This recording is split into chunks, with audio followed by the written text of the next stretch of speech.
Hey guys, what's up? Welcome back to my channel. Today I am here with a video on how I started trucking. I've been getting a lot of questions on how I started trucking, who I work for, what school I went to, how much I got charged, things like that. So I'm just making a little quick video and gonna answer all your questions. So let's get started. So the first question was, and I have my phone here, I just wrote everything down so it's easier. And I have a little Starbucks drink. I'm at home, I'm on vacation. So the first question is if I started with a mega carrier and do I still work for them? Yes, I work and started with CRST. And they're a good company. You're gonna see a lot of bad videos out there about them, but personally they've treated me right, so they're good to me. The school I went to was through CRST and it was ADS. It's the school in Fontana, California. The CRST terminal I went to is also in Riverside, California. Advanced School of Driving is a school in Fontana. And I went there and started with CRST already with my permit with endorsements. So when I started, before I even went to school and signed up with CRST, I went to the DMV by myself and I took the what are they, the doubles, triples, and tankers tests on their little, it's a little computer, you do it, and I studied for that myself online.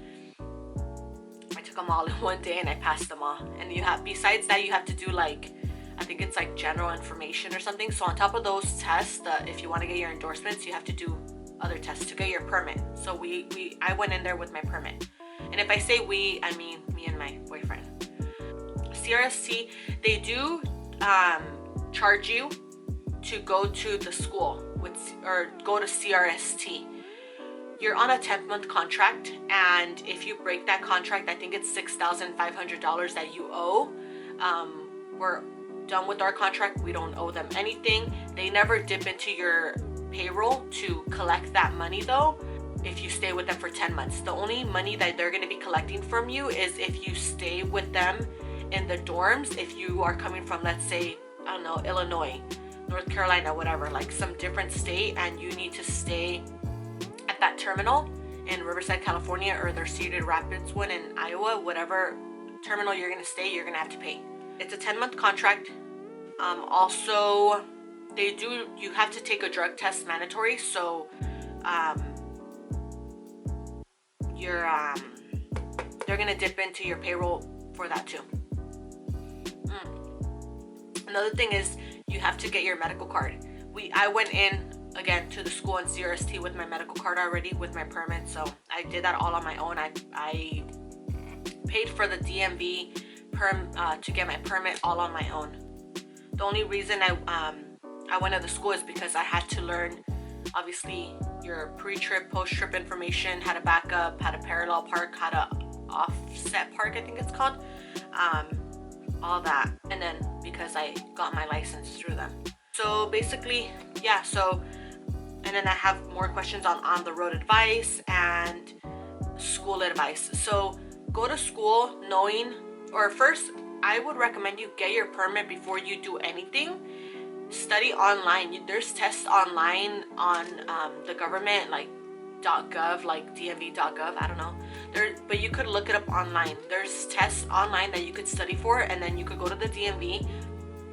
You could do pre-tests online, study online, quiz yourself online, and then you could just go to the DMV and get your permit yourself, get your endorsements yourself. So you go to school prepared. You have when we went with CRST, the school ADS, I think everybody gets like 2 weeks to train, and we got an extra week to train doing our pre-trips, memorizing everything, extra time to do backing up, parking, things like that, because we went in already with our permit and we didn't need to get our permit with them. We didn't need to waste that time to get our permit with them.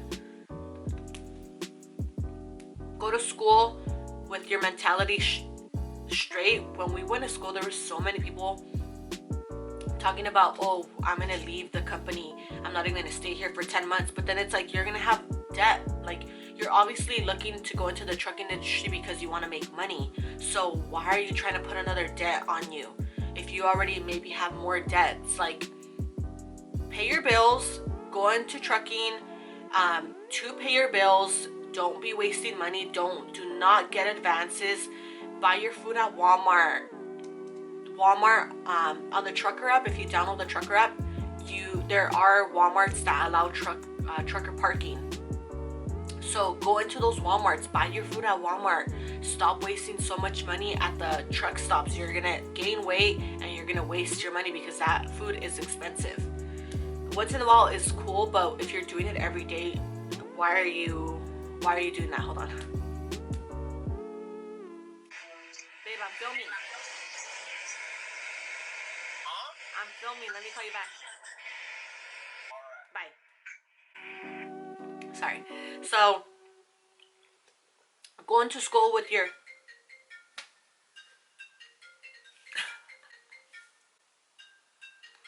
Hold on. Okay, so that was... I'm in my sister's room and that's... yeah, her phone. I'm sorry. So, back to my... First, my phone rang, then my sister's phone rang.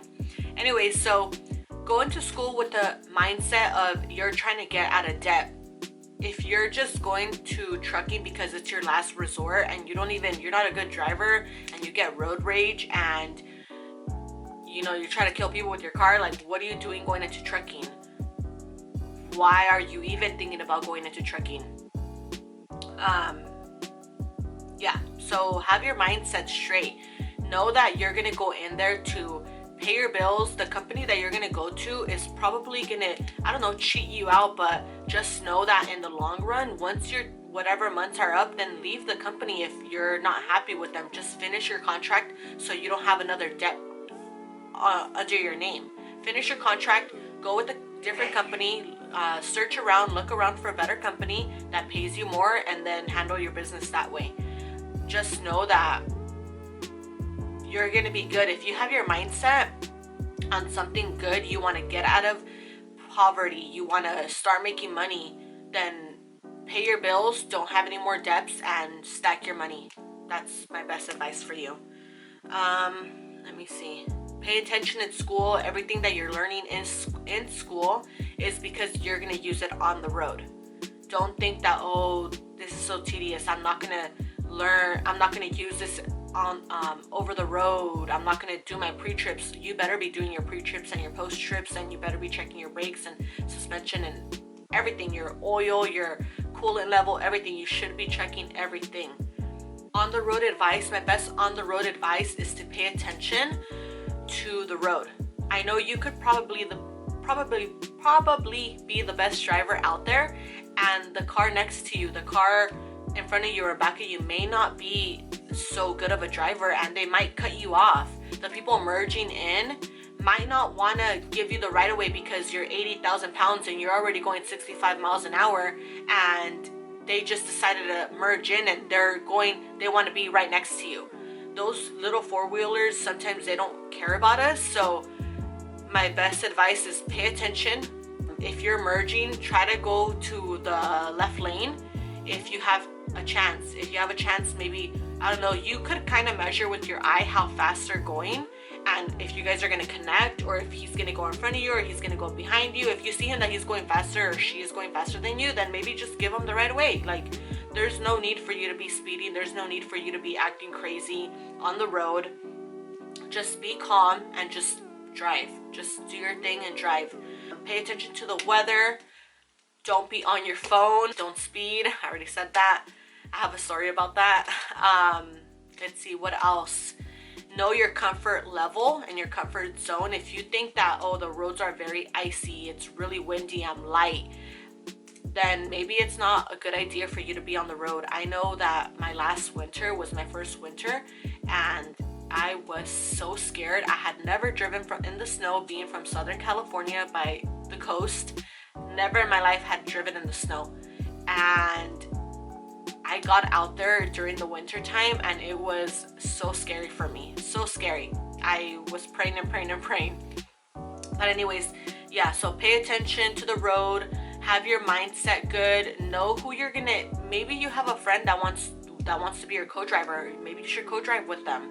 A family member, a friend, a family member, I don't know, an uncle, I don't know, someone that you know that you want to co-drive with, because if you don't have a co-driver, you're gonna have to look for one at school. When you're in school, you're gonna have to be testing people out. And I don't know, personally me, I don't know if I would be able to trust those people, just personally. It took me, I had already been hit from behind 3 times in my personal vehicle, so even driving with someone just in general in a personal vehicle would make me so anxious that it was even difficult for me to let Oscar drive. Because when we were driving, before I even started truck driving, when we were driving a personal vehicle, it would be so scary for me. I would always be like screaming at him. But let's see, what else? Okay guys, so my camera had died. Where was I? On the road advice. So yeah, so stop acting, don't act crazy, don't speed, and do not tailgate people. Just remember, and then remember that the speed limit that's posted on there is for the cars, not for you. Sometimes they'll be like, I always drive 5 below or even 10 below, depending on how I feel my comfort. But remember that, that's for them, not for the truckers. So I think I covered everything. So I currently do drive for CRST, but we are under a contract, I guess you would say. We work for CRST, but we drive double trailers for YRC. So I'm saying to get your endorsements, I recommend it to get your endorsements before even going into school. Just do everything yourself, because endorsements pay. So I probably get paid more than the regular students for those 10 months than for the regular students that were on the 10-month contract, because they were doing regular expedited loads and I was doing doubles for YRC. So everything pays differently, but like I said, just stick out with the company that you're gonna go with for whatever contract time amount there is. And then after that, if you're not happy with them, then leave. But do not add another debt, because you came into the trucking industry because it pays and you want to get out of debt. Remember that. But I mean, we're still with the company. We love the company. The company has been nothing but good to us. They always have open lanes for people. I would recommend the company, to be honest. I recommend it. Just come in with the mentality. If you have a family member, like for the Riverside Terminal one, if you have a family member that lives in Southern Cali, about maybe even, I would even commute from where I lived. It was like a 45-minute drive, and we still drove into Harupa Valley, Riverside area for the terminal, or Fontana for the school. The dorms, I think it's $165 a week, and you're in training with the school and then orientation for I think 3 to 4 weeks. So $165 a week, that's still good, I think. I don't know how much motels charge a week, but I mean, I think that's still good. But anyways, if you have any other questions, if you think I missed something, I hope I didn't miss anything. Yeah, I hope I didn't miss anything. But if you have any other questions, feel free to leave a comment down below. Check out my description. You can follow me on Snapchat. I do have my Snapchat posted down below. I do post where we are, things like that. I'm going to try to post more videos of on the road. Right now I'm on vacation, but once I'm on the road, I'm going to be posting more. So yeah, so if I missed anything, if you have a question I didn't cover, if you have questions about the company, let me know in a comment and I will definitely get back to you. I always respond to my comments. So thanks so much for watching, guys. Bye.